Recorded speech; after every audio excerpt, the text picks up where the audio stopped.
CDs. Chew it, check. Chew it, check. Chew it, check. Clap once if you can hear me. Clap twice if you can hear me. Clap 3 times if you can hear me. All right. All right, now that I have your guys' attention, just want to get you guys to come and settle down. We're going to get the program back up and started. I had one of the students come up to me and tell me a joke and said, "Hey, can you tell this joke out loud? And you don't have to give me credit, but if you can just tell this joke out loud." I said, "Okay, we'll see how well it goes. So if you can be ready with that rim shot in case I fail. But if I fail, it was that person's joke." What? Right? That's just an insurance policy. What? Check. What did the limestone say to the geologist? It's tough. Stop taking me for granted. Oh my goodness. Okay, so that was my joke then. Oh my goodness. I know. Hey, can I share a joke then? I filled it in. Is that okay? So the Matachinas last night inspired me. You guys might not know this, but it's National Spanish Joke Saturday. So try this one. ¿Cuál es la fruta más divertida? Tick tock, tick tock.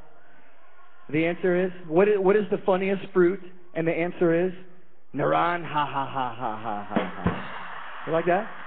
You like that? Thank you for that. Thank you. Oh man, you guys, how were the catechetical sessions? Number 1, pretty good. Good. It's good to be back together. We got something really special planned for you right now, and so I'm going to call you back to prayer. I know we've been out. How many of you guys got rained on this afternoon? Well, my room faces the west.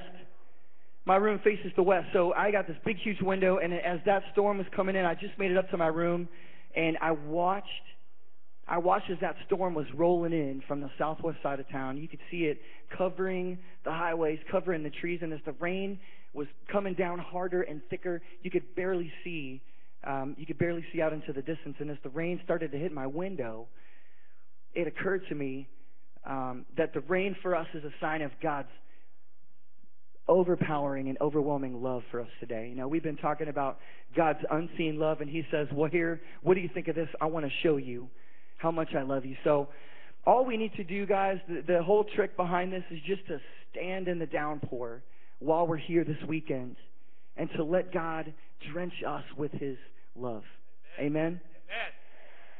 John chapter 3, verse 16. For God so loved the world that He gave His only begotten Son, so that whoever might believe in Him might not die but have life. The life, the death, the passion of Christ is such a powerful moment for us. It's where Christ won for us our salvation.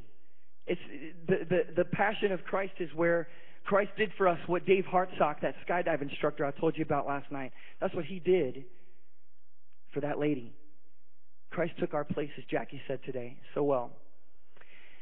And in the year 313, the Emperor Constantine legalized Christian worship in the Roman Empire for the first time, and Christians were allowed to worship their God, our God, freely. We were able to celebrate freely the mysteries of our faith, the mysteries of the Paschal mystery, the passion, the death, and the resurrection of Jesus Christ.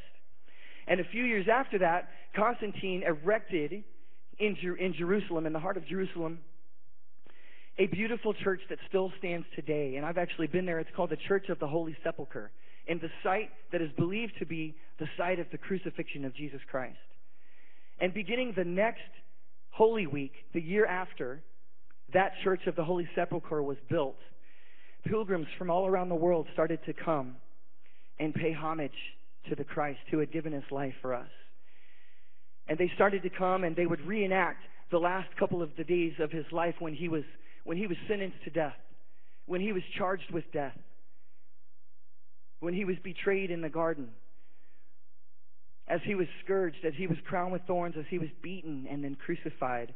Christians began to come and commemorate those events in our life as Christians and all that they mean for us.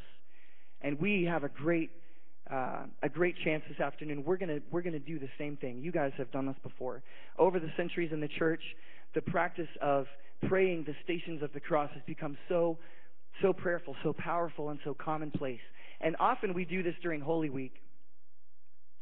But for us to recall the love of God for all of us this weekend, we're going to experience the Stations of the Cross together here in this ballroom this afternoon. So I want to call you back to prayer. I want to call you to silence. I want to call you to openness. I want to call you to gratitude for all that Christ has done for us.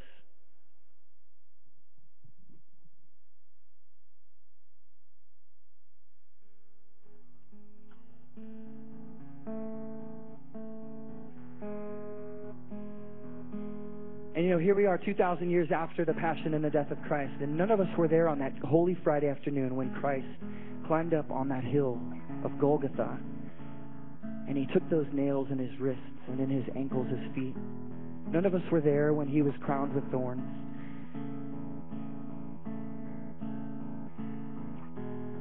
But we commemorate his actions today. And using the great gift of our imagination, we can put ourselves in that scene. And in just a minute, we'll see some of it unfold before our eyes. Would you sing with me now? Were you there when they crucified my Lord? Were you there when they crucified my Lord?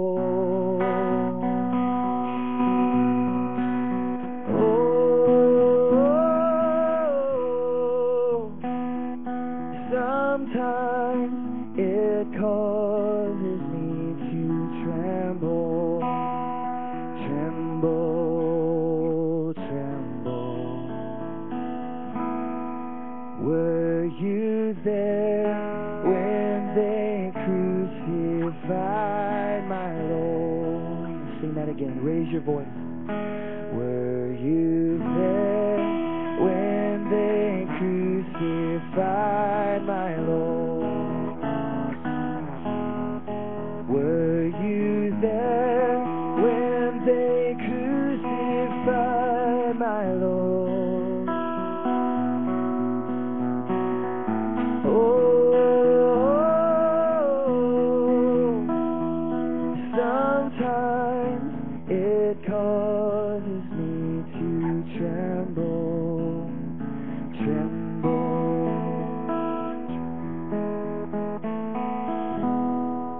Were you there when they crucified my Lord? Let's pray.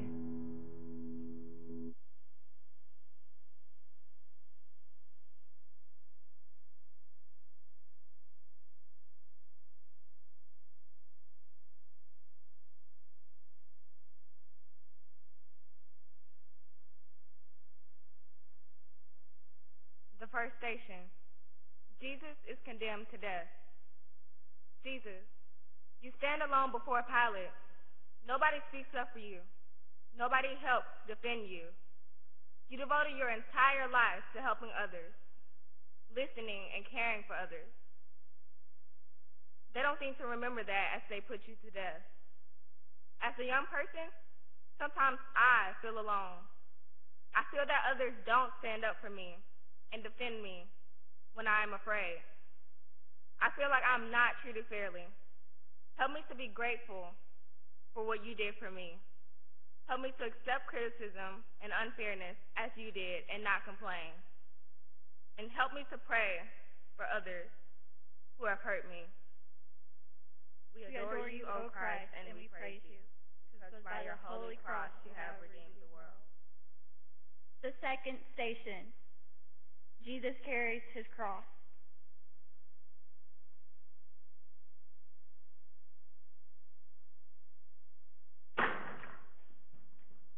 Jesus, as you accept your cross, you knew you would carry it to your death on Calvary. You knew it wouldn't be easy, but you accepted it and carried it. As a young person, sometimes I don't like the problems that come my way. Sometimes I try to get others to take care of them for me or solve them for me. I become upset and crabby when I'm asked to even do the smallest thing to help. Sometimes I feel like I'm not appreciated. Sometimes I feel sorry for myself, even though the crosses other carries are much larger than my own. In my self-pity, I don't reach out to help. Help me to carry my cross just as you're willing to take yours. We adore you, O Christ, and we praise you, because by the holy cross you have redeemed the world. The third station. Jesus falls for the first time. Jesus, the cross you have been carrying is very heavy. You are becoming weak and almost ready to faint, and you fall down. Nobody seems to want to help you. The soldiers are interested in getting home, so they yell at you and try to get you up and moving again. As a young person, sometimes I wish that I start to do something, but then I get tired of it. Sometimes I don't pay attention to what I should be doing. When things get hard for me, sometimes I put it off or give up too easily and don't do my work as well as I know I can. Help me to continue on, even when I get tired. Help me to try my best, even when it feels like I have nothing left to give. We adore you, O Christ, and we praise you, because by your holy cross you have redeemed the world. The fourth station. Jesus meets his mother. Jesus, you feel so alone with all those people yelling and screaming at you. You don't like the words they are saying about you, and you look for a friendly face in the crowd. You see your mother. She can't make the hurry stop, but it helps to see that she is on your side, that she is suffering with you. She does understand and care. As a young person, sometimes I feel like too many things are going on. Sometimes other kids pick on me and call me names. I need to look around for a friendly face and for the help I need. I need to share my troubles with those who truly care about me. Help me to follow in your footsteps and not cause pain to those around me. We adore you, O Christ, and we praise you, because by the holy cross you have redeemed the world. The fifth station. Simon of Cyrene helps Jesus carry his cross. Jesus, the soldiers are becoming impatient. This is taking longer than they thought. They're afraid that you won't make it to the hill where you will be crucified. As you grow weaker, they grab a man from the crowd and make him help you carry your cross. He was just watching what was happening, but all of a sudden, he is helping you carry your cross. As a young person, sometimes I see people who need my help. Sometimes I pretend not to hear when my parents call me, and I disappear when I know that others could use my help. Bless me with the grace to help others, being your example on earth. We adore you, O Christ, and we praise you, because by your holy cross you have redeemed the world. The sixth station. Veronica wipes the face of Jesus. Jesus. Suddenly, a woman comes out of the crowd. Her name is Veronica. You can see how she cares for you as she takes a cloth and begins to wipe the blood and sweat from your face. She can't do much, but she offers what little help she can. As a young person, sometimes I know someone could use a little help and understanding. They may be picked on or teased by others, or just sad or lonely. Sometimes I feel bad that others don't step in to help, but I don't help either. Help me to be more understanding and help others by showing them compassion. We adore you, O Christ, and we praise you, because by your holy cross you have redeemed the world. The seventh station. Jesus falls a second time. This is the second time you have fallen on the road. As the cross grows heavier and heavier, it becomes more difficult for you to get up. But you continue to struggle and try until you're up and walking again. You don't give up. As a young person, sometimes I let things get me down. Others seem to find easier things to do or learn. Each time I fail, time and time again, I find it harder to keep trying. Help me when things seem difficult for me. Even when it's hard, help me to get up and keep trying as you did. Help me to do my best without comparing myself to others. We adore you, O Christ, and we praise you, because by your holy cross you have redeemed the world. The 8th station. Jesus meets the women and children of Jerusalem. Jesus, as you carry your cross, you see a group of women along the road. As you pass by, you see they are sad. You stop to spend a moment with them, to offer them some encouragement. Although you have been abandoned by your friends or in pain, you stop and try to help them. As a young person, sometimes I think a lot about myself, think about what I want and would like people to spend their lives pleasing me. Help me to think more about others. Help me remember that others have problems too. Help me respond to them even when I'm busy or preoccupied with my own problems. We adore you, O Christ, and we praise you, because by your holy cross you have redeemed the world. The 9th station. Jesus falls a 3rd time. Jesus, your journey has been long. You fall again beneath your cross. You know your journey is coming to an end. You struggle and struggle. You get up and keep going. As a young person, sometimes I fail. Time and time again, I find it hard to get along with my brothers and sisters. Sometimes I'm not honest. Sometimes I'm lazy. I'm tempted to stop trying. It's just too hard. Help me think of the cross that you carry. Help me continue to hope that I can make the changes in my life that I need to. You didn't give up. I can have the strength to get up as well. We adore you, O Christ, and we praise you, because by your holy cross you have redeemed the world. The 10th station. Jesus' clothes are taken away.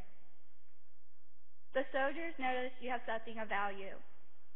They remove your cloak and throw dice for it. Your wounds are torn open once again. Some of the people in the crowd make fun of you. They tease you and challenge you to perform a miracle for them to see. They're not aware that you'll perform the greatest miracle of all. As a young person, I'm tempted to repeat stories I know are unclean and disrespectful. I try to act grown up by using crude and bad words. Help me to keep myself pure and clean. Help me say things that build up the people around me. Help me overcome worldly desires that I may become more like Jesus. Help me set a good example for others to follow. We adore you, O cross, and we praise you, because by your holy cross you have redeemed the world. The 11th station. Jesus is nailed to the cross. You are stretched out on the cross. You are carried so far. The soldiers take big nails and drive them into your hands and feet. You feel abandoned by the people that you love so much. People have seemed to gone mad. You've done nothing but good, yet they drive nails to your hands and feet. As a young person, sometimes I hurt others. I joined with friends and decided not to like another. We gang up against each other, and I cause them hurt and pain. I say or do hurtful things to my brothers and sisters. I can wonder what they think about themselves if they believed everything I told them. Help me look again at the people around me. Help me see the hurt and pain that I've caused in others. Be with me to make amends for the harm I've done. We adore you, O Christ, and we praise you, because by your holy cross you have redeemed the world.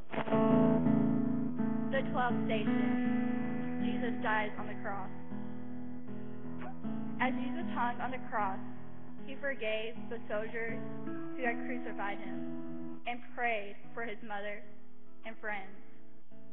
Jesus wanted all of us to be able to live forever with God, so he gave all he had for us. Jesus, let me take a few moments now to consider your love for me.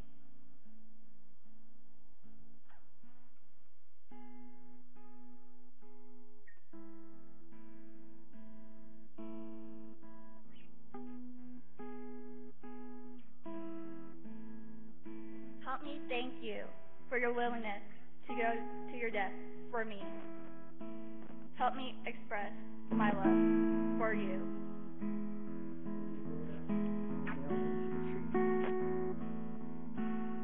Were you there when they nailed him to the tree? Were you there when they nailed him to the tree?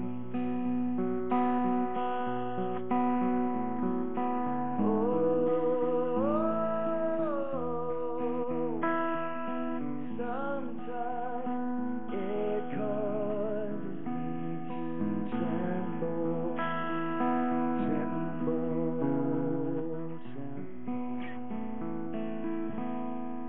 Were you there when they nailed him to the tree?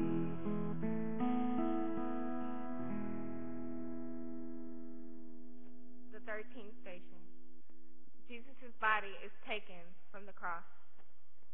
Jesus, how brutally you were put to death.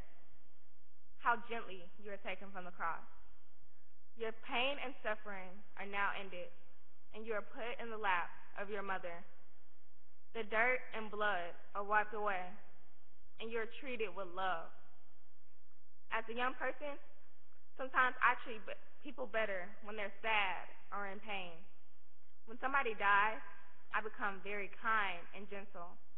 I notice the good and kind things people say about those who died. Help me look for the good in those around me, especially the ones that I've loved the most. Help me live this day as if it were my last.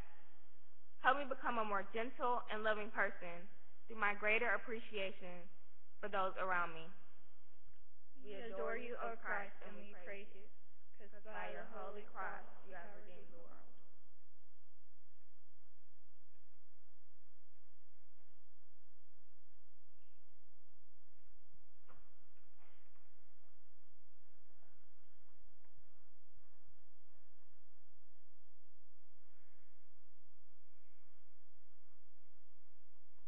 The 14th station. Jesus is laid in the tomb.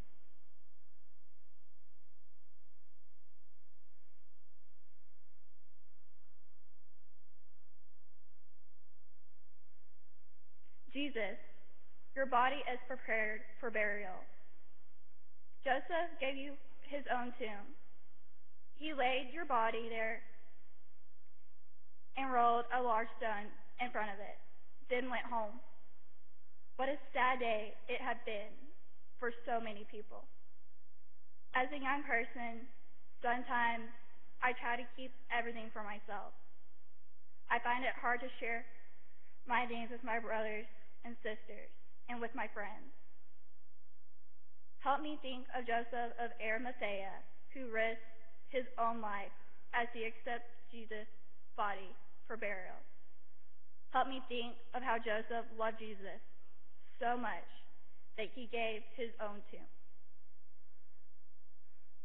We adore you, O Christ, and we praise you, because by your holy cross you have redeemed the world.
powerful thing we just witnessed, you know? The last moments of the life of the God-man on earth when he willingly took our place, when he gave himself for us. How do you know that somebody loves you? How do you know that somebody loves you? When they put themselves out for you, when they sacrifice for you, when they give themselves for you. Not when they put themselves first, but when they put you first. So we need to respond. Can we just respond for 3 minutes? So what we've just seen, I know you guys know this, so just sing with me. What we just saw was the light of the world that came down from heaven, stepped into the darkness of our lives, and he took it on the chin for us. So here I am to worship, here I am to bow, here I am to say, you're my God, you're altogether love, altogether worth, altogether wonderful good. Sing that, just you. Here I am.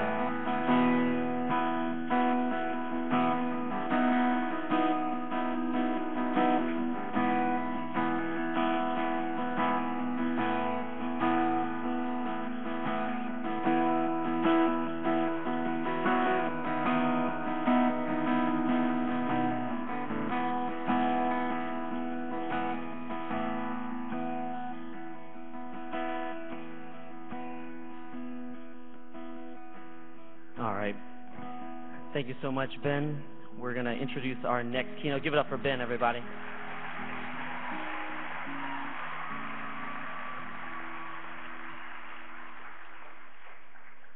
It's my pleasure to introduce our second keynote speaker for this Saturday. He has degrees in both theology and philosophy, as well as 10 years of full-time youth ministry experience. He's invested in the Young Catholic Church all over the country. He's been around the United States and even the world. He currently works at the Office of Youth and Young Adult Ministry over at the Diocese of Helena, Montana. How many of you guys know where Montana is? It's really up there. It's next to Canada, I think.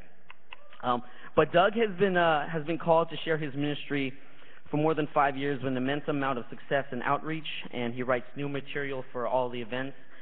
And we're very blessed, and it's just a great honor to have him here. So please, everybody, put your hands together for Doug Took.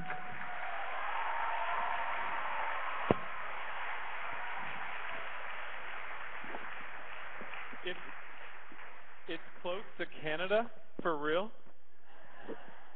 I never knew. Turn to the person on your right and say, hey, are you still awake even though we were full of lunch?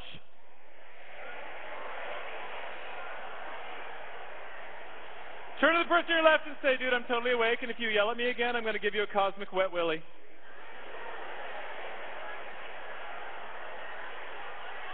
Turn to the person on your right and say, I don't know what that is. Turn to the person on your left and say, it involves peanut butter, and that's all you need to know.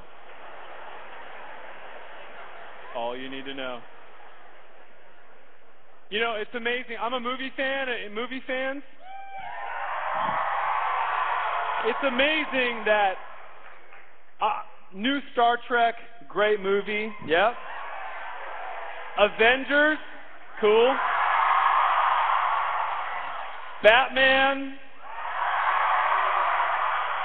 So what I just named is over $1 billion in movies trying to teach the theme that sacrificing your life for someone else has a lot of meaning. Catholics, we've been kind of knowing that for like a while. Think about that for a minute. We just prayed the Stations of the Cross, and the whole time I was like, man, I didn't need to pay $7 to see that. Amazing. Give it up for our animators. They did a great job. Amazing.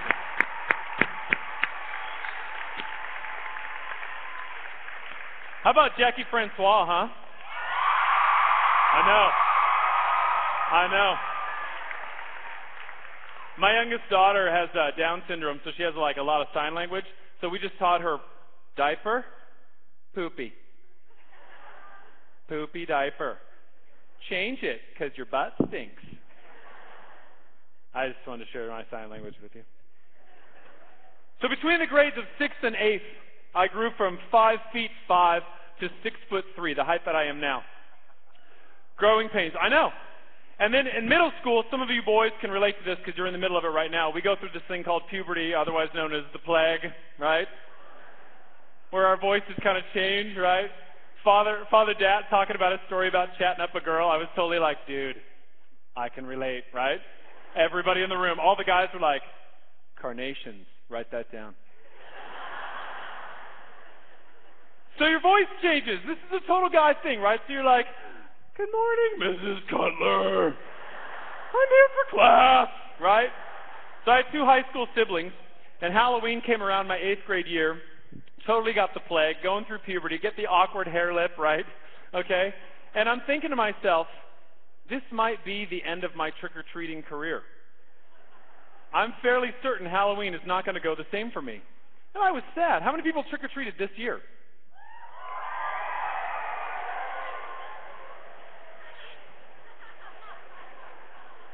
So my high school brother and sister are throwing this like cool high school party, like the good kind of party, you like soda and weirdness, okay? And I'm hiding in my room. I'm like, I do not want to be around high school girls, right? High school girls, right? High school girls are mean. Get over yourselves. You know what I'm talking about. All the guys are like, that's totally right. High school guy, you got a problem with a high school guy. You're like, dude, I got a problem with you. And the guy's like, I got a problem with you. You punch each other, it's over, and then you're buddies. High school girls, I got a problem with you.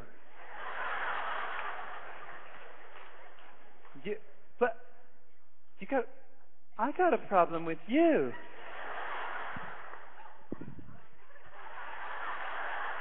Well, I've decided to systematically destroy your social life over a 6-year period.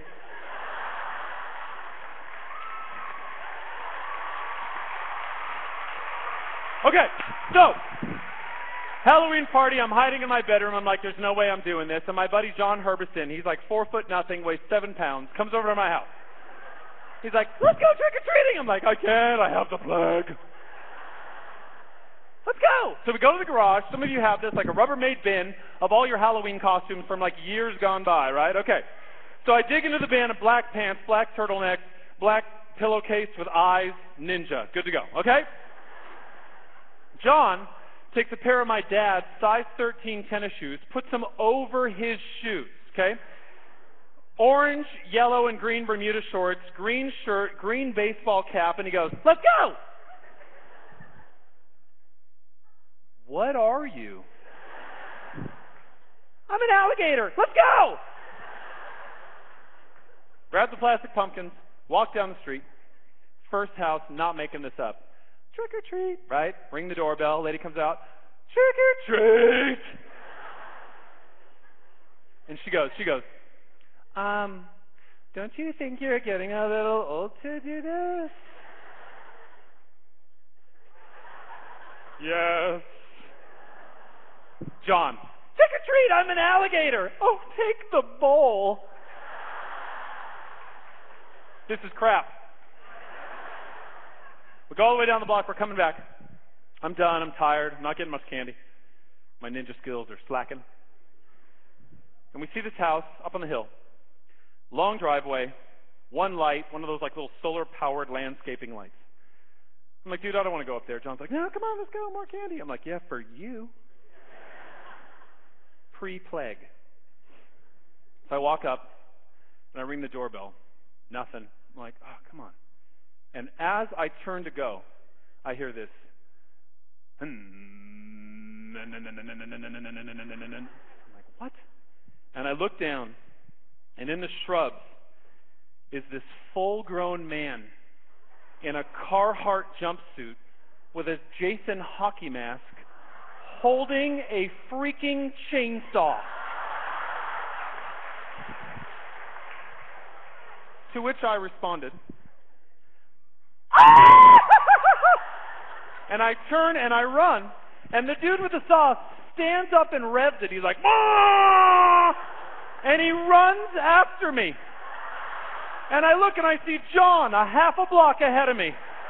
And I'm running, and I'm running, and I'm screaming, and the guy's like, "Whoa!" And I look over, right as John's pants wrap around his ankles, in his whitey tighties, and he trips, and he's flying sideways in the neighbor's front yard, skipping across the grass, candy everywhere. I start laughing so hard I couldn't breathe. I'm hunched over like this, and then I stood up like this, and I completely peed my pants. And I don't mean like a little bit, like, oh no, don't make me laugh, I'm going to pee my pants. I mean just pee everywhere.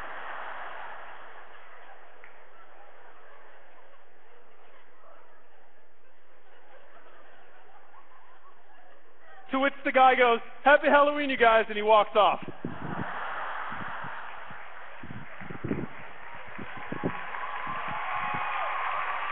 And John in the neighbor's yard, he's like, "Come help me get my candy." And I'm like, "Whew." I walk down, underpants, teeth, I don't know. Candy. We walk home. I go in my front door. It's locked. I knock on the door. Who answers the door? High school girl. To which she says,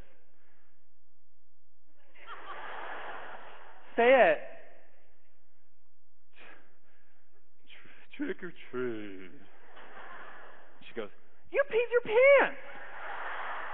"No, there was a guy with a chainsaw, and I got away, and there was a sprinkler, and I fell." "Shut up!" And then I went to my room. And this story is a lot like high school. Some of you are like, "Every day of my life." How did you know? This story is about fear. 9 times out of 10, we're afraid of what we can't see or we can't understand. 9 times out of 10. It was the beauty of JP2, blessed JP2, the great, soon-to-be saint. It was his beautiful message. Be not afraid. Father Robert Barron tells a great story about when Cardinal Ratzinger became Pope. He comes out onto the balcony. I know it has another name, but it was a balcony. And he's waving. And just to the right of him is Cardinal George from Chicago. So Benedict's out here waving. And Cardinal George comes out and he looks like this. He's got his arms crossed like this. And everybody took a picture of him going like this. So the Chicago Tribune ran a story that said, "Cardinal George disapproves of the choice for Pope." And he was upset. Cardinal George was upset. And so he got interviewed on live TV in Chicago. And he was asked, "So what were you thinking when you came out there?" And Cardinal George said, "Well, I was thinking as I looked over the landscape of Rome, and I saw the Colosseum, and I saw the Circus Maximus, and St. Peter's Square, and the Forum. I was thinking, where's the successor to Caesar? Where's Nero's successive line? Who's taken over the chair of Vespasian? Because the chair of St. Peter is right here, and we're good to go." That's what he was thinking. There's nothing for us to be afraid of, Catholics. Nothing. Not chainsaws, not puberty, and certainly not high school girls, except maybe sometimes. Because I'm sleeping on the 6th floor, and whoever that group is that have orange t-shirts, you rock my world.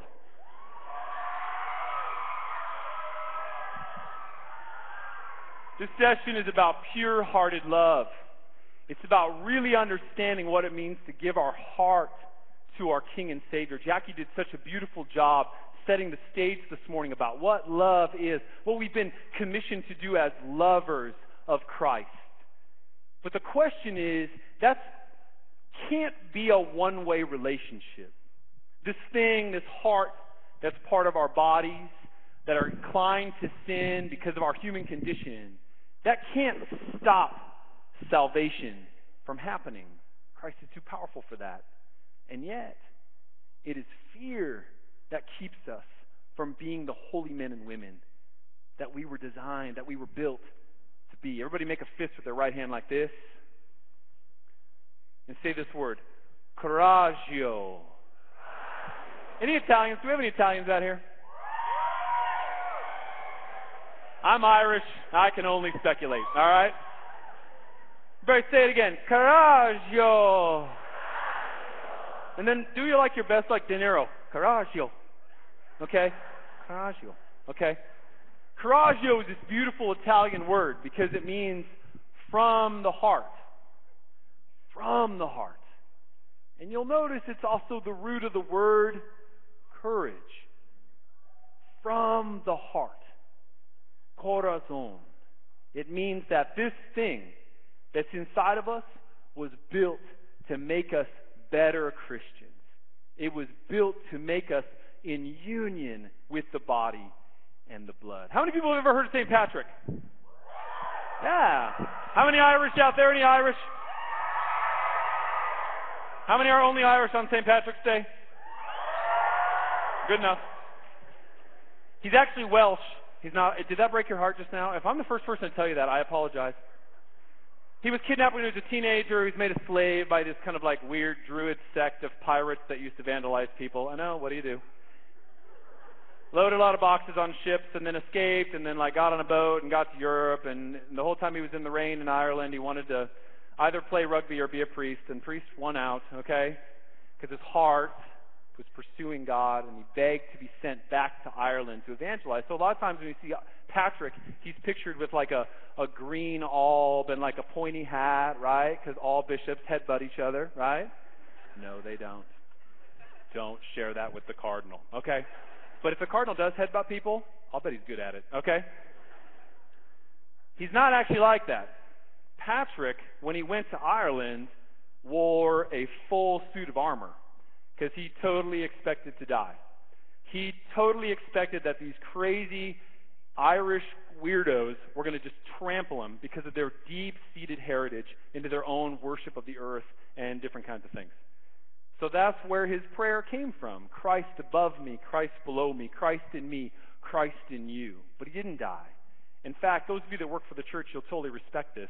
In 35 years, Patrick established 35 dioceses, 26 of which still exist today. And he evangelized the people of Ireland. Stand up. You want to do an impression of St. Patrick, you got to square up, athletic stance, one eyebrow up like the Rock. You're going to reach across like this, and you're going to draw your fictitious sword. Ready? 1, 2, 3. Shing! Some of you have Nerf swords. That's pretty lame. Ugh. Try again. Ready? 1, 2, 3. Shing! Dude, there's a guy in the back with a lightsaber. Awesome! All right, sit back down. How many of you have heard of Joan of Arc?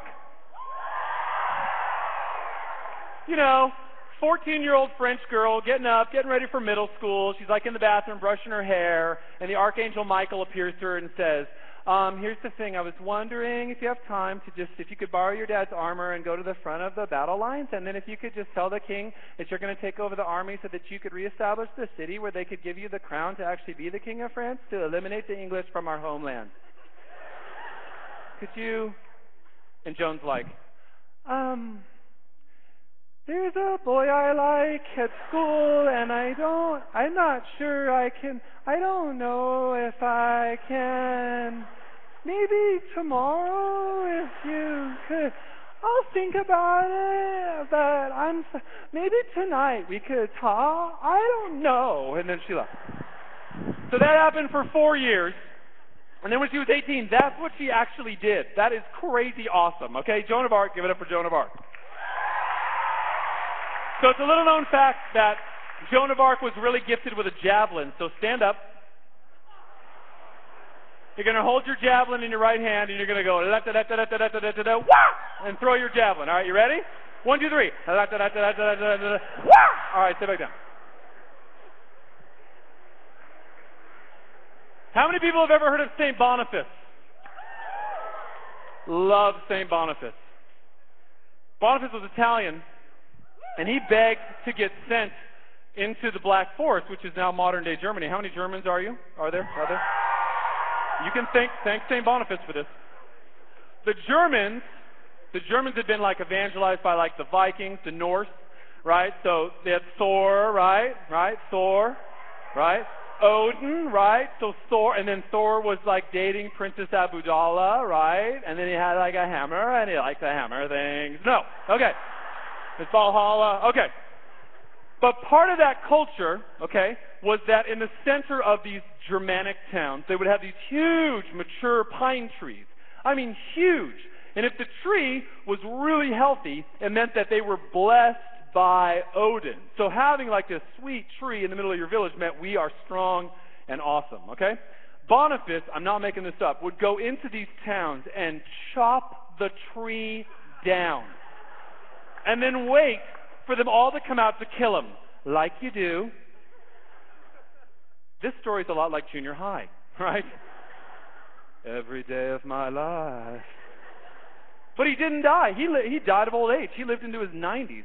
And he literally would corral these villages and just start preaching about Jesus. And this is cool too. Incidentally, this is where we get Christmas trees, was a combination of Germanic and Norse faith, which was, if you want to celebrate God with a tree, celebrate the Epiphany. Bring the tree into your home, decorate it in the name of Jesus. Boom, now you know. Stand up, here we go. We want to do an impression of Boniface. How many football players are there? Okay. Double-bladed battle axe of death, okay? You're going to chop the tree down in one swing, and then you're going to flip it like a football when you score a touchdown. So it's going to be like this. Okay? You ready? 1, 2, 3. Okay. Stay standing. Find a partner, stand back to back. Don't lock arms, just stand back to back. Here we go, get ready. It's like this. Listen up, here we go. I'm going to go 1, 2, 3. You're going to spin around. You're either going to be Patrick, Joan, or Boniface. Listen close. It's the most complicated part of your day. Get ready. Ready? Sword. Do it with me. Ready? Sword. Shing. Beats javelin. Wah! Javelin. Wah! Beats axe. Okay? Axe. Beats sword. Shing. Okay. Stay with me. Sword beats javelin. Javelin beats axe. Axe beats sword. I'm going to go 1, 2, 3. You're going to spin around and you're going to do one of those things. If you live, put your fist in the air. If you died, have a seat. You're pathetic. Just kidding. Just kidding. God loves you just the way you are, except you're weaker than everyone else. No, I'm just kidding. I didn't mean that. What I meant to say, never mind. Okay. 2 rules. 2 rules. There is no patron saint of disco. Do not spin around and go, you're dead. Okay? Second rule, there are no ties. No ties. If you do the same thing, the loudest sound effect wins. Okay? So if you turn around, your partner goes shing, and you go shing your mom, you win. Okay? Are you ready? Here we go. Ready? 1, 2, 3.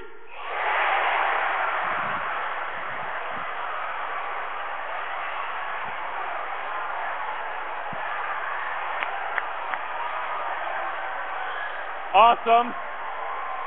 Awesome. Raise your hand to victory. All right, have a seat.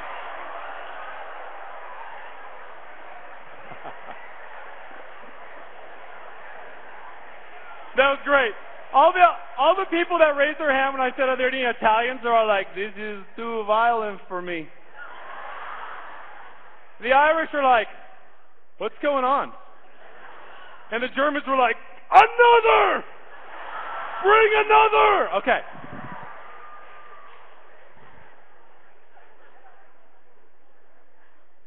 The pure-hearted. The bar. This is so beautiful about our faith. The bar is not low. Christ never said to anyone that we know of, I sure hope that you just do your best and let me know how it turns out. Never said that. The bar is St. Thomas. Let us go die with him. The bar is sainthood. It's Therese, right? It is. It's Catherine, right? It's Saint Kateri Tekakwitha, a daughter of a Mohawk chief who was plagued with scars on her face, was very homely as a teenager, and you know that that's difficult, who pursued Christ ceaselessly and converted a nation that was already under attack by multiple enemies. It's that level of holiness. Oki, say Oki. Oki Matsi. You just said hello, handsome, in Blackfeet. Thank you very much. I appreciate that. Say Nata. Natakawa. Natakawa Sikya Yawa. You didn't say anything, but I love doing that. It's awesome. No, I'm just kidding. Aki Natakawa Sikya Yawa. Natakawa Sikya Yawa. That's my Blackfeet name. It means spirit walker. Kind of awesome. St. Kateri is a model for so many people where I come from because there's such an amazing Native American population. But she's a model for all of us because she heard the call of Caravaggio, right? To be pure-hearted and to live for him. And she answered with her life. Have you heard that story before? How many people read the Bible? Catholics? This is embarrassing. How many people have ever seen VeggieTales? Are there any bishops here? You should leave. VeggieTales is single-handedly saving Catholics. Guys, we need to get into the Word. Catholic Bible study is one of my favorite things because you start out and you're like, hey, you guys, all right, open your Bibles, the first book, the book of James, and where do Catholics go? Genesis. And they're like,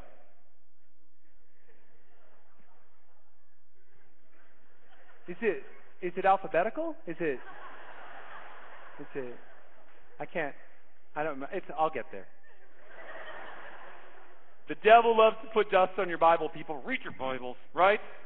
You know the Old Testament? You got the Old Testament down? You got it down? How many people have seen Prince of Egypt? Prince of Egypt? Okay. Close enough. Okay, so Adam, Eve, apple, snake, deceit, expulsion, right? Flood, Noah, ark, boat, lots of room for poop for animals. Think about it. Dove, olive branch, land, Sodom, Gomorrah, Levi, salt, bummer, Abraham, Sarah, desert, Jacob, ladder, Joseph, Technicolor Dreamcoat, Egypt, famine, Pharaoh, let my people go, burning bush, frogs, blood, desert. Are we caught up? That was 5 books. Are we there? Okay. Okay. So we're in the desert. How big is this desert? It's not very big. The desert they were in was like the size of North Dakota. And I want you to think about that. Some of you are like, you don't even know where Montana is. You're like, is that like in Quebec? Do you play hockey? Freak. No. North Dakota is not that big. So you have to imagine all the Israelites wandering in North Dakota for 40 years. So they go over to Minnesota, and they're like, no. And then they go to Canada, and they're like, oh, no. And in South Dakota, like, lots of rocks. And then they go to Montana, and they're like, oh, Holy Land. But to get into the Holy Land, they had to go over a mountain pass and fight through the Moabites. So they sent 12 people, the spies. Caleb was one of them. And they kicked him out there, and they're like, go, go, go, find the Holy Land. Now, you got to remember the Israelite culture. What was in the Holy Land? It was a land of milk and honey and pixie sticks and chocolate milk flowing from people's fingers, okay? It was awesome. Yes, okay? For the adults, it was like lattes and sleeping pills. No, I'm just kidding. Okay. So they're going into the desert, but here's what happens. As they get in the desert, they have to fight through the Moabites who have like big, pokey sticks, and they hurt, okay? And they get in, and they see all these different cities, and they're fortified by big bronze-covered meanies, okay? They're like, ah! And they go back in the mountains, and they get back to Moses, and they're like, okay, Let's tell them there is no chocolate milk and the honey is really hard to get to. And Caleb is like, no way. We are the chosen people of God. We will be delivered to this place, and it will be beautiful and good. And we will multiply this land, and we will always forever be in relationship with our king. And everyone said, oh, get the duct tape. And that generation of people died in the desert. And it was the young generation that pushed through the Moabites and crossed the Jordan and circled Jericho and fought the Canaanites. And this became the period of Judges, Samson, and Gideon, a common enemy in the Philistines. And they cried out to God, we can't do this without a leader. Send us a king. And God's like, man, you don't want to do that. And they said, please. And he sent them Saul, right? Who stood head and shoulders above others. How many people have seen Princess Bride? You know, Prince Humperdinck from Princess Bride, right? Kind of handsome, good-looking moron. Think that's Saul, okay? He goes out to the battlefield, right? He's like, I'm not sure what's going to happen, but I sure do love the Lord. And the prophet Samuel comes out, cracks open a little animal, does a little Holocaust. What's up? Philistines on the other side of the battlefield. Samuel's like, peace out, walks off. Sky opens up. Philistines are all holding spears. Lightning comes down, kills them all. Saul's like, how you like me now? Awesome. And then Saul's sin starts to creep in to his life. And he starts to trip and fall like a Christian man would. And he stumbles in his belief. And he goes to the battlefield again, and Samuel's not there. And he doesn't really have a relationship with God anymore, and he's not really sure what to do. Imagine going to a high school basketball game where, like, your mascot was like the Hawk, and the other mascot was like the Spartans. And the guy holding the Hawk, like, before the game, like, lets the Hawk go, and it flies onto the Spartan guy's face and, like, pecks his eyes out. You'd all be like, dude, I don't even want to play the game. Like, that's seriously disgusting. That's what happened to the Israelites.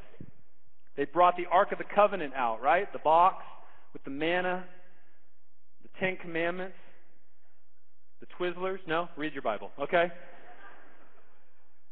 And the Philistines destroyed them, and they stole it.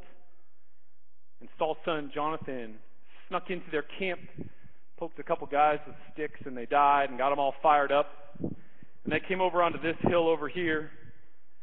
And then the Israelites came over to this hill over here. And Jonathan came to Saul and said, hey, I killed a couple guys. We're going to go to war again. Saul's like, dang it! That didn't go well for me last time. And this is the battle. I'm in 1 Samuel 17. This is the battle where David meets Goliath. So what happened? You know the story, right? How many people have seen James and the Giant Pickle? That's like the rated G version of an NC-17 movie, okay? Read your Bibles. I'm serious. Philistines fought with chariots, and this battlefield had huge rocks and a creek running through it, and they were not going to be effective. Israelites had a decrepit leader whose relationship with God had failed, and God was no longer protecting them, and they were scared out of their minds, fear. And so the two sides collectively decided to nominate their champions to come out and fight. Who's the Philistine champion? It's Goliath. And what does it say in Scripture about him? It says that Goliath stood 10 feet tall with a crown of bronze and bronze shoulder pads and bronze skirting to his knees with bronze shin guards. And on his back was a 10-foot javelin and a 10-foot sword. And in front of him stood a Philistine with a shield so that he could wield both weapons at one time and make Israelite shish kebabs. Gross. And he walks out onto the battlefield and he looks up at the Israelites and he starts to laugh. He's like, where's your champion? Incidentally, champion is a hyphenated word. All of you athletes out there. Any athletes out there? Xbox counts if you break a sweat. Okay. Champion means one who stands in between, which means you're willing to stand in front of the front lines. And he says to the Israelites, "You one-godded fools who've come to this foreign place like idiots, you will be destroyed." And he does this for 39 days. 39 days of trash talking. And on the 40th day, this little punk, 12-year-old, prepubescent, harp-playing shepherd walks onto the hill. "Hey guys, what's he doing over there? I can't see very good." That's seriously, they give him one line. They give Goliath like a paragraph. They give David one line. "He was son of Jesse who liked to play harp and count sheep." Awesome. And he hears Goliath go off. And it stirs his heart because, as you know from reading your scriptures, David was a man after God's own heart. And he couldn't handle it. He couldn't handle it. And he looked to all of his brothers and he's like, "Did you hear what he said? Did you hear him? We are not godless, and our one God created him. We are the people of Israel. I'll fight him." And then all kinds of other drama happened, and he goes into Saul's tent and he says, "I'll do it." And Saul says, "No, you can't," and he talks him into it. He says, "Well, take my armor." And David's like, "No, it's not your kingdom, it's mine." And he walks down to the creek and he grabs a couple stones and he comes out to the top of the hill and he sees this screaming giant man taunting and destroying them, making him feel vulnerable and weak. And then Goliath has a famous line because he sees David come out and he says, "What am I, a dog, that you come at me with a stick, as if to say, you think you can train me?" And David just looks down with what? A sling and a few stones. And don't think wrist rocket. Bam! How you like me now, Goliath? Going to move a little, going to be a little quick. You're not going to see this coming at you. Wham! No, it's not what it was. Bring it. That's not what it was. It's a strip of leather, man. 6 feet long, a little bit wider in the middle. Take a stone with your thumb and you fold it, kind of pop it off your hand, and you spin it. And using centrifugal force, you have to eventually get it above your head and then yield it. If you shoot like this, it's going to go over his head. If you shoot like this and you're not good at it, it's going to hit the person to your right. It's very hard to do, right? I can just imagine paintball with slings. Everybody would have like paint dripping down their ears. "I guess I'm out again because of you."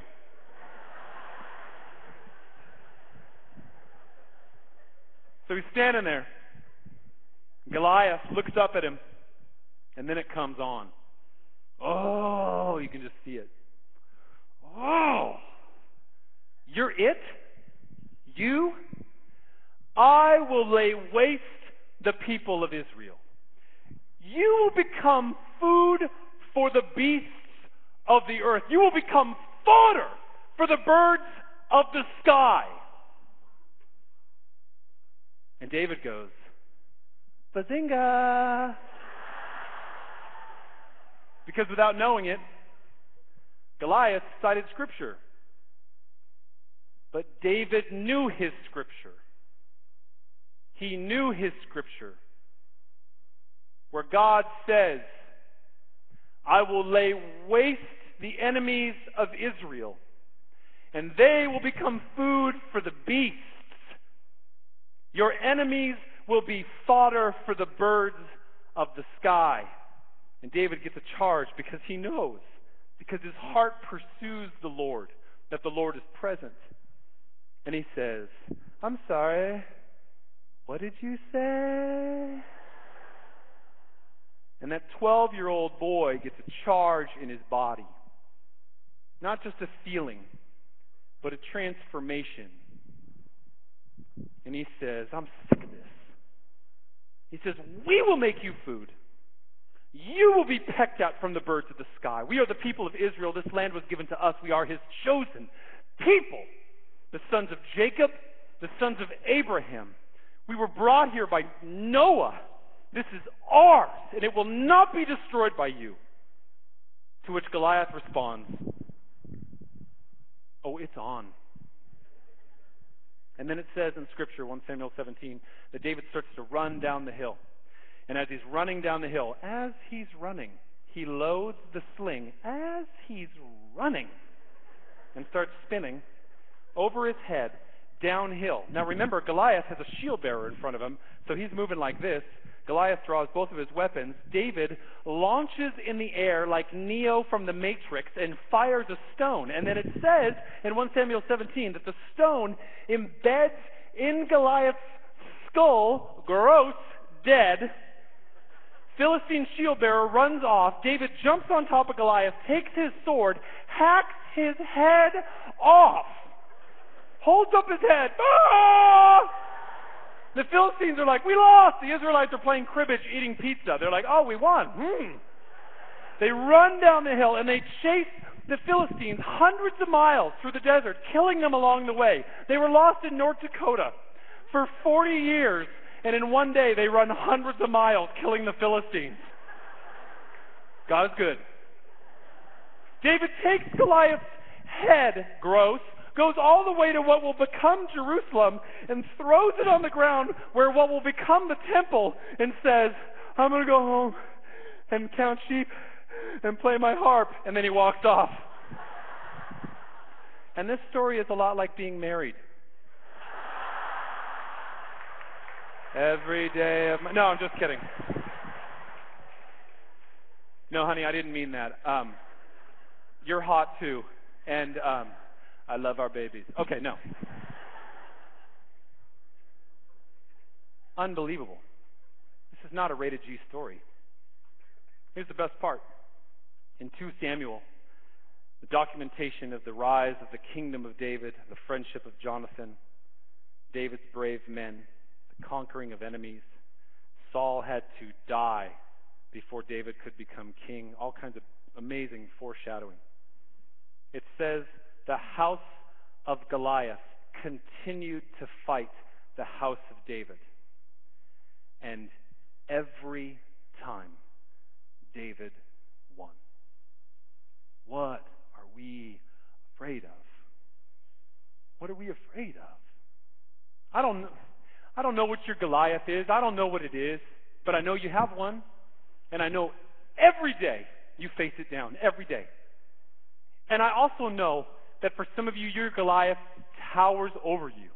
You live in its shadow. I have been there. I am a sinner. But I know this. I know that you were equipped with the perfect weapon. Not just any weapon. The perfect weapon. And so many of us don't even wield it. We just don't wield it. I know that that's your reality. I know it is. Some of us are liars. We are cheaters. We look at images we shouldn't look at. We respond in ways we shouldn't. We use each other like a piece of meat, and we know it's wrong. We know it's wrong, and that shadow grows over the top of us.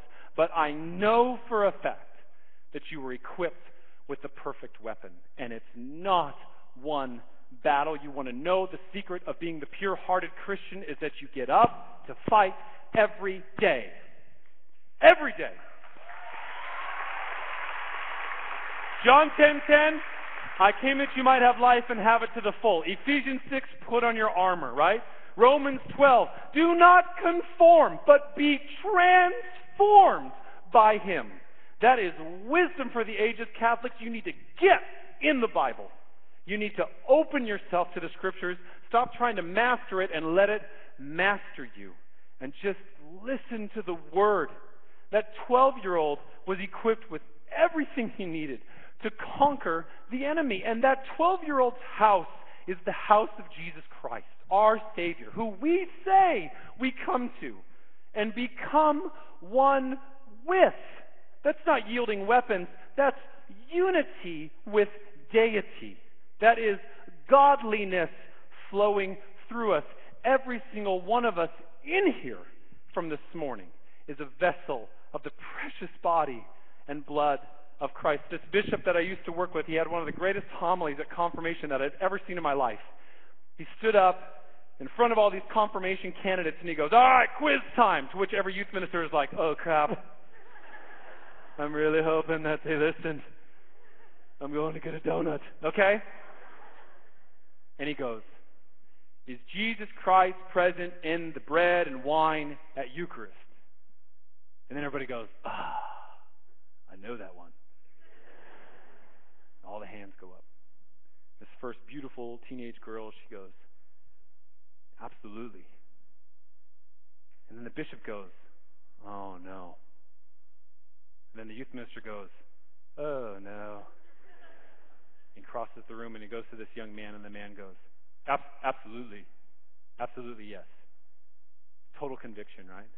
The bishop goes, I'm super sorry. To which everyone goes, are we in the right church? And he goes on for like 10 minutes, and then the bishop says, I apologize for the failure of faith formation in my diocese. And I remember being like, oh, where are you going with this one, buddy? And he goes off for like 20 minutes. And he goes, would you like to know the answer? Everyone's like, yeah. And he goes, there is no bread. There is no wine. There's only Jesus. There's only Jesus. When I was at World Youth Day in 2002, about 800,000 people in a parking lot, like you do. It's like a junior high rally.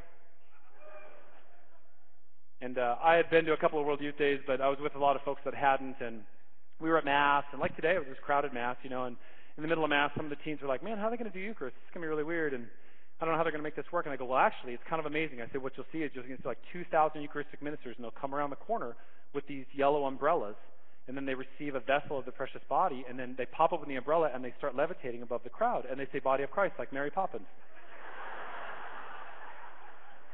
To which the teenage boy was like, for real? So right as we're getting right, we're saying the Lamb of God, right? I kid you not, 1,000 Eucharistic ministers come down the hill, and what are they holding? Yellow umbrellas. And they go grab a vessel, and he's like, dude! To which they did not levitate. They pop open the umbrellas, and then they just kind of push themselves out in the crowd. Some of you have been to these types of events. And it was kind of amazing, actually, because you think about, there's lines, but not really, Not like Randy. Randy had it like totally on today, right? Pushed out into the crowd. Well, the closest one that was to me was like 40 yards away. And I just see the crowd just move in, and I'm like, oh, this isn't going to go well, And this boy just kind of leans into me, and he goes, no way. And he kind of just put his head down, and he just starts bowling into the crowd. And I'm his youth minister, right? Foreign country, and I'm like, liability. I'm making that phone call to the parents. I lost your son, but don't worry, it was at Mass. So we think that maybe, no idea, right? 20 yards away, I just see his head pop up. He's like, and then down. It's like Sesame Street. Near, far, right? Gone. Umbrellas down, precious body, walking back to the stage, right? Empty vessels, right? Crowd singing World Youth Day songs, right? Mass is over, okay? No one in the parking lot, me and my group -1, and I am like, you got to be kidding me. And as I'm starting to kind of get angry, I look over, and here's this boy, and he goes, look. And he had one precious host in his hand. The body in its fullness. The body and blood in its fullness. Good theology, right? And I kind of looked and I go, that's awesome. And he looked at me and he goes, line up.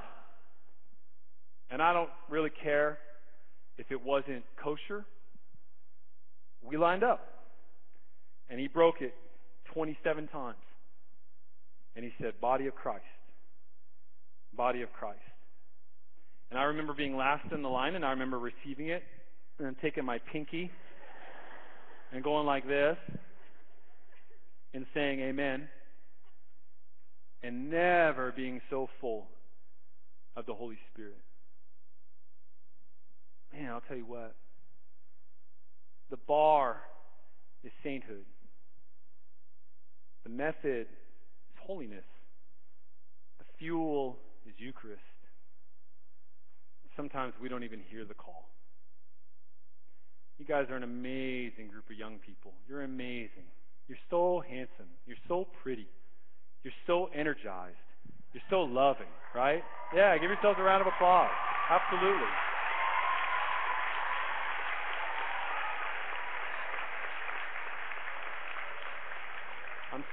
I'm so honored to just to get to spend time with you, time with Jackie and Roy and Ben and all the, just incredible. I'm just so honored.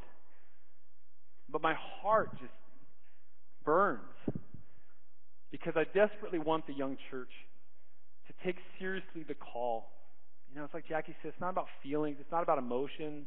God's not an emotion. He uses emotions, but he's not an emotion. He wants your heart. He wants your heart. Total purity of heart. And nothing less. Nothing less. So let's make that our prayer.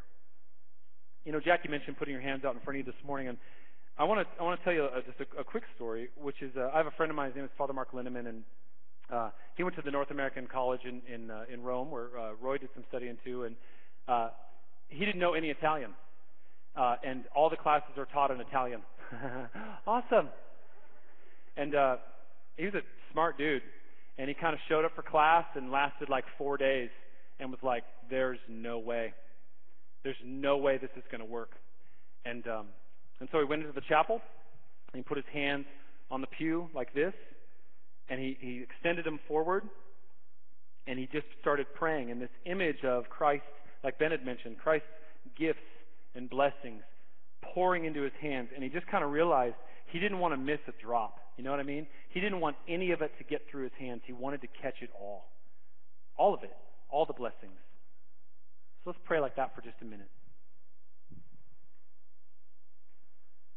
Lord, prepare me to be a sanctuary,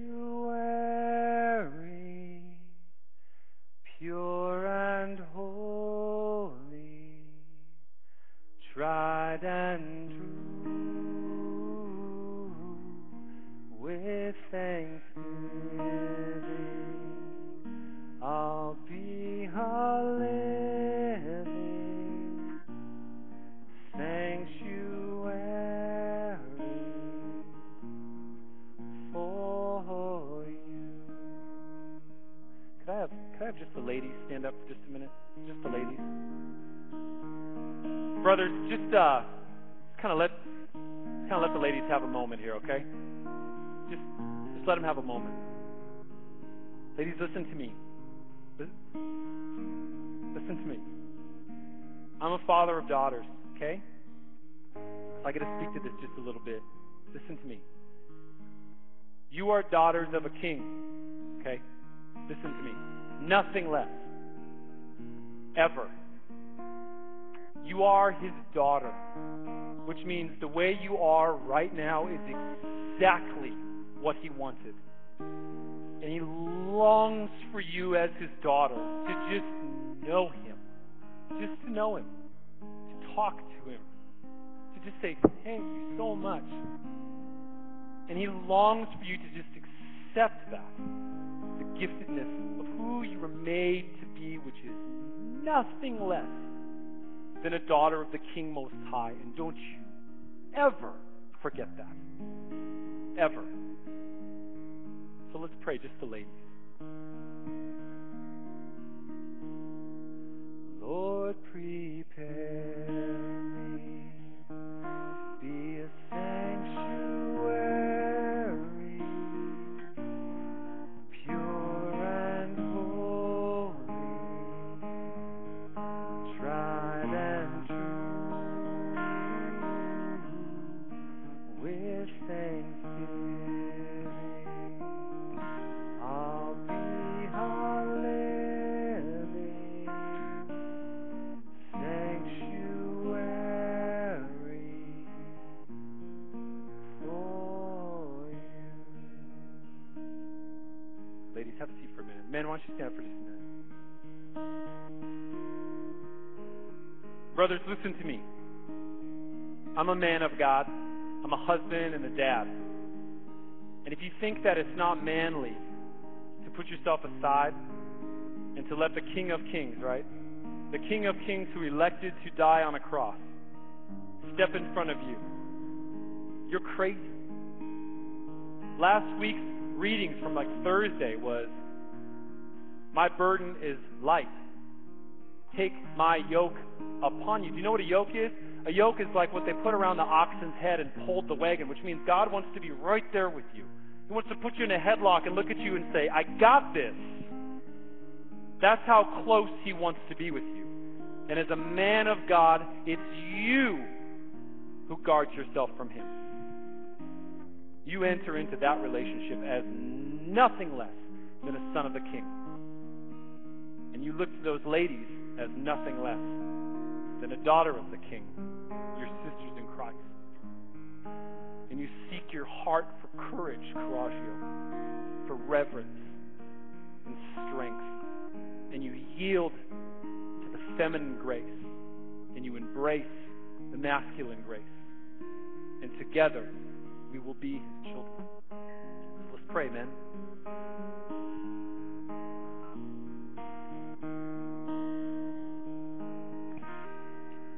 Lord, prepare me to be a sanctuary,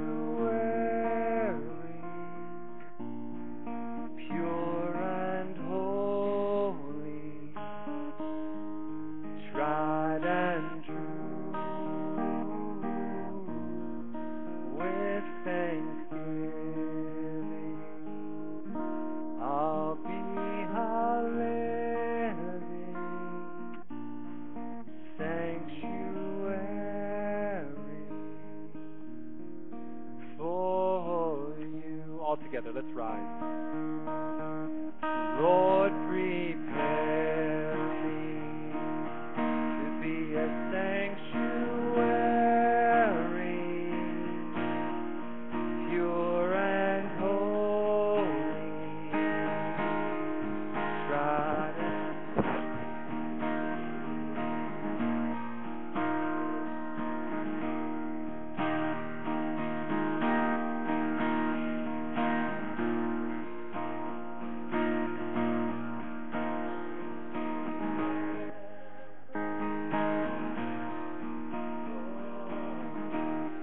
once again, your voice is, Lord, prepare me.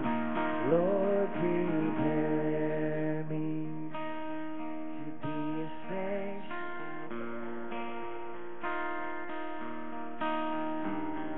and holy, tried and true, tried and true, with thanksgiving. I'll be a sanctuary for you. It's beautiful. The sound of our voices together is so beautiful. You know, a sanctuary is a place where God resides. It's a place where God is. And where God is, we don't need to fear. In fact, God's mighty holy presence casts out all fear. I just want to go back to what Doug said. Doug, thank you so much. We've all got fears. We have to acknowledge it. That David wouldn't have been able to conquer Goliath if he didn't first acknowledge it. And what are we afraid of? What are you afraid of today? What is the thing that's holding you back from being the man of God or the woman of God that God's called you to be? Are you afraid of decisions that you'll have to make? Are you afraid of what your friends will say? Are you afraid of the future, what God might call you to do?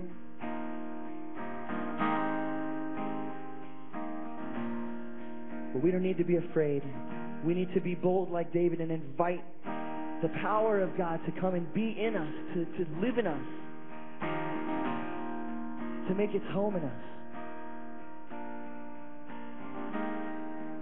And like he said, as we do that, we take the yoke of Christ on our shoulders as our rabbi, our teacher. We take his teachings, his doctrine, his love, his mercy on our shoulders, and we are set free. His teachings don't limit us, they set us free. And they set us free from our fear. Would you guys sing this with me again? And we sang this last night together. But I'd love it if we could pray this again together. Make your home in me. Now let's just look into the eyes of the homeless Christ who knew no fear. He knew what was expected of him. We just watched the Stations of the Cross. We saw Jesus as he was sentenced to death, and he was afraid.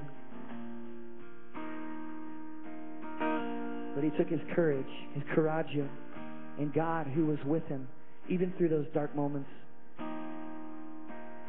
when he went through so much pain for us.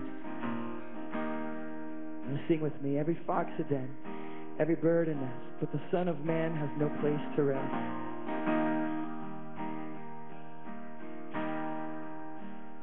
And every fox a den, every bird a nest, but the Son of Man has no place to rest. Every heart of man, every king of throne, but the Word made flesh, no earthly home. Your burden's light and your yoke is easy. Your name is love and your grace is free. Your grace is, my heart was locked, my heart was locked, but you had the key. You had the key, make your home in me. Make your home in me. Lord, you come to me in your homelessness. Lord, you come to me in your home, burning in your eyes, burning in such a great distress. Who will heal you? Who will make your bed? I will comfort you. I will share my bed. Your burden's light, your yoke is easy. Your name is love, your grace is free. My heart was lost, but you have the key. Make your home in me. Make your home in me. Where there is love, where there is love, there is no fear. So make your home in wisdom and fear. I'm so alive when you are near. So make your home in me. Let me hear you sing. Your burden's light. Your burden's light. Your name is love. Your grace is free. Your grace. My heart was lost. My heart was lost. But you had the key. Make your home in me. Make your home in me. Make your home. Make your home. One last time, make your home. Make your home in me. Be not afraid. Say that with me. Be not afraid. Be not afraid. Turn to your neighbor. Say, be not afraid. Give him or her a little love slap in the face and say, brother, don't be afraid. Don't be afraid. There is nothing to be afraid of. Be not afraid. You guys, welcome back to the stage, Chris Lord. Chris Lord, come on back up.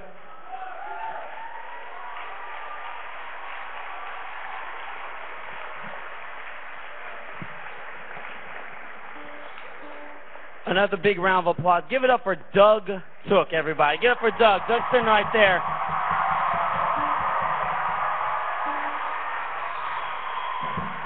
Unbelievable. The way he did the 5 books in like 2 minutes, that was great. Jelly, look underneath the thing. Grab those CDs for me real quick. Come on up on stage. Come on stage. You got the CDs. I want you guys, so just in case you guys don't know, come on up. Give a round of applause for Angelica real quick. Come on up, Angelica. Spread them out like a model. Just in case you guys don't know, we've got Doug's CD/DVD selling outside. We've got Ben Walters' CD selling outside. And how many of you guys are fans of Jackie Francois? We got Jackie's CD selling outside as well. So please make sure you guys visit the vendors and the tables outside, and make sure you can get one of these CDs from all of our great keynote speakers and my co-hosts. So it's the second round of catechetical sessions at this time. So sessions, I know, I'm sorry. Sessions will begin at 5. And I want you to see your brochure for descriptions and locations. Now, listen real quick. After the sessions end at 6, so sessions begin at 5. After the sessions end at 6, parishes will have time to meet, like you did last night, to debrief and kind of go over what you learned so far. Dinner.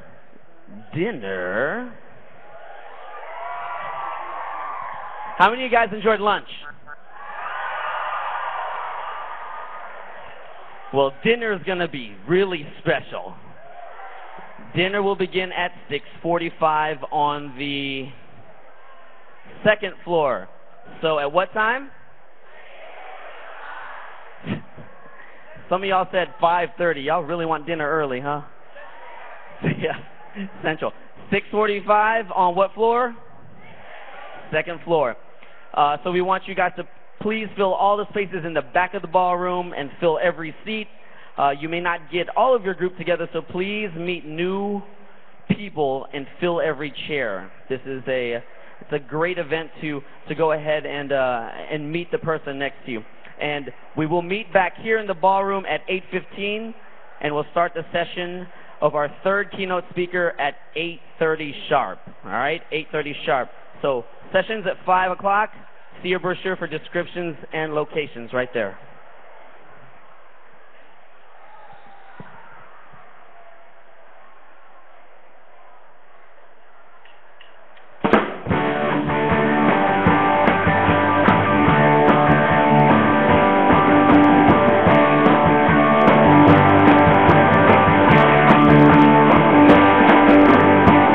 How beautiful are the heaven beat of those working with the news to all the world, bringing the good news to all the world. How beautiful the sound of all your people in love with someone so much greater than themselves, someone so much greater than themselves. You made us ready. Shine like the sun, shine like the sun, shine like the sun, for everyone, for everyone, for everyone.